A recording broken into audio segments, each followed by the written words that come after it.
Bonjour, dans cette vidéo, nous allons voir comment mieux organiser le flux de votre cours dans Google Classroom, et ceci en deux étapes.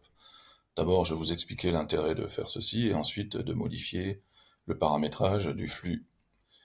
Alors, j'ai un cours ici, scène classe, avec plus d'une centaine de participants.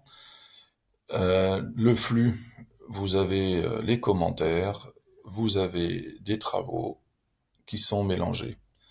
Alors, pour mieux se retrouver dans tout ça, je vais configurer le flux pour ne plus afficher les travaux et devoirs dans ce flux chronologique.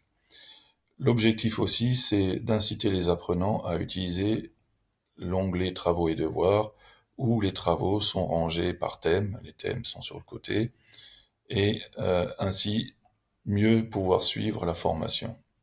Donc pour ce faire, je vais dans le paramètre, c'est la roue dentée qui se trouve en haut à droite, et vous avez dans un premier bloc les informations, et ensuite dans le bloc suivant vous avez général. La troisième ligne, travaux et devoirs sur le flux, afficher les notifications réduites, c'est la configuration actuelle.